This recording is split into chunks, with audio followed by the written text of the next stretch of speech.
महात्मा गौतम बुद्ध को बौद्ध धर्म का संस्थापक कहा जाता है। उन्होंने वर्षों बोध गया के बोधि वृक्ष के नीचे बैठकर तपस्या की और इसके बाद उन्हें दिव्य ज्ञान की प्राप्ति हुई। बुद्ध ने अपने विचारों और उपदेशों से पूरे संसार को शांति और अहिंसा का मार्ग दिखाया। इसलिए कहा जाता है कि बुद्ध के विचार आपका जीवन बदल सकते हैं। बुद्ध की आज की अमृतवाणी में आपको बताएंगे गौतम बुद्ध से जुड़ी एक ऐसी कहानी के बारे में जिससे आपके जीवन में खुशियां ही खुशियां रहेंगी। क्योंकि बुद्ध का मानना है कि यह पूरी तरह से आप पर ही निर्भर करता है कि आप खुशी या गम क्या लेना पसंद करते हैं। तो चलिए शुरू करते हैं।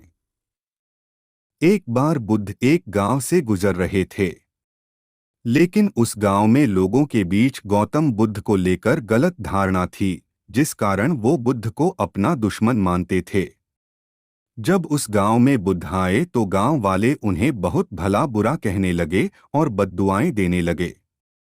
लेकिन इसके बावजूद भी बुद्ध गांव वालों की बात शांति से और मुस्कुराकर चुपचाप सुनते रहे। गांव वालों ने देखा कि उनकी बातों का बुद्ध पर कोई असर नहीं हो रहा है और वे विनम्रता से उनकी बातें सुन रहे हैं। गांव वाले जब बोलते बोलते थक गए तो आखिर में बुद्ध ने कहा कि यदि आप सभी की बातें समाप्त हो गई हो तो मैं अब प्रस्थान करूं। बुद्ध की बात सुनकर गांव वाले हैरान रह गए। लेकिन उस भीड़ में एक व्यक्ति ने बुद्ध से कहा कि हमने तुम्हारी कोई प्रसन्नता नहीं की है, हम तुम्हें बद्दुआएं दे रहे हैं। क्या तुम्हें इससे कोई फर्क नहीं पड़ता? बुद्ध मुस्कुराते हुए बोले, जाओ, मैं आपकी गालियां या बद्दुओं को लेता ही नहीं। आपके द्वारा दी गई गालियों से भला मेरा क्या होगा?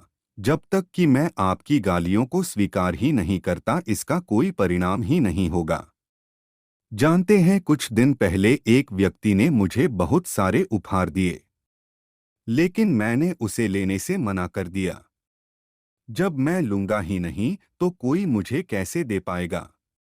बुद्ध ने पूछा, बताइए, अगर मैंने उपहार नहीं लिया तो उपहार देने वाले व्यक्ति ने क्या किया होगा?